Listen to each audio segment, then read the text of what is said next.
On May 16, Russian Air Force MiG-31K strike fighters launched Kh-47M2 Kinzhal ballistic missiles to target a Patriot air defense system in the Ukrainian capital Kyiv, and reportedly successfully destroyed the command radar vehicle and 5 launch batteries. With the Patriots, according to Russian sources, having fired 32 surface-to-air missiles to attempt to intercept the incoming attack, none of which struck their targets, the operation highlighted both the limitations of NATO's top long-range air defense system and the advanced capabilities of the MiG-31K and its primary weapon.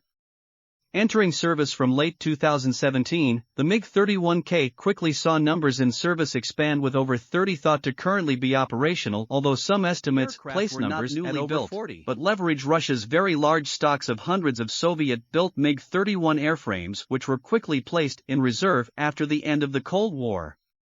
With post-Soviet Russia unable to afford their operational costs, many of the aircraft flew for only a fraction of their service lives before being mothballed, leaving the Russian Air Force in a strong position to very rapidly expand its active Foxhound fleet without initiating new production.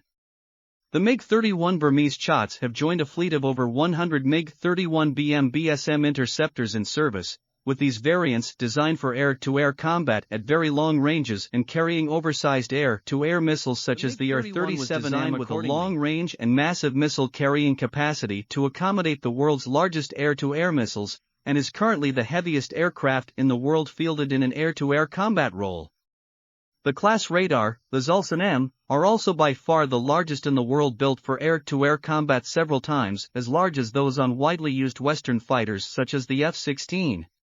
It is also the fastest operational manned combat aircraft in the world, and was 20 years ahead of any Western fighter or interceptor to use an electronically scanned array, and the large quantities of airframes available made it an optimal choice to be lightly modified into a strike fighter under the MiG-31K program to carry the very large Kh-47M2 air-launched ballistic missile.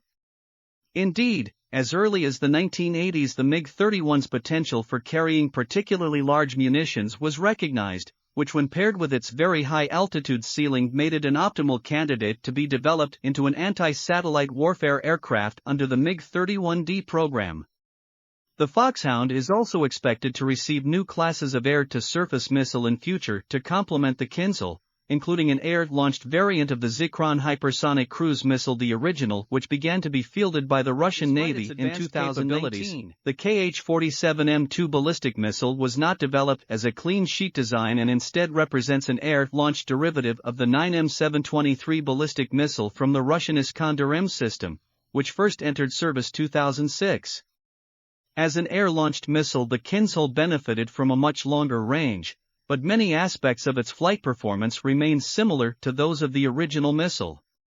The capabilities of the Iskander's missiles were perhaps best summarized by analysts at Svenska Dagbladet, who assessed, "The trajectory of the missile is not quite a ballistic one. It can maneuver, but it is unable, say, to rise if it is already falling to the ground. The Iskander can reach very high speeds when the missile is directed per second, Mach 5.8 to 8.7. To be able to shoot down a missile at such speeds, a very advanced air defense missile is required. Also, the missile must be very close to the target. Providing this kind of strike capability to a fighter made the MiG-31K effectively unique in its potency as a strike aircraft, particularly when considering that the Kinzhal retains the capability to target warships as well as surface targets. These capabilities, which were first pioneered in the 1980s by the Soviet OTR-23 Oka ballistic missile system, made the MiG-31K the ideal aircraft to neutralize Patriot air defense systems in the Ukrainian capital, fulfilling the promises of multiple senior Russian officials that systems would be neutralized almost immediately after deployment. Which were first pioneered in the 1980s by the Soviet OTR-23 Oka ballistic missile system, made the MiG-31K the ideal aircraft to neutralize Patriot air defense systems in the Ukrainian capital, fulfilling the promises of multiple senior Russian officials that systems would be neutralized almost immediately after deployment. While many other missiles in the Russian arsenal, such as subsonic caliber cruise missiles, could be vulnerable to interception by Patriot systems, the MiG-31K and Kinzhal's capabilities allowed them to effectively kick down the door to ensure a higher success rate for other kinds of missiles. This leaves Russia with much more freedom to pursue further destruction of critical infrastructure in Kyiv, as it has done in other Ukrainian cities.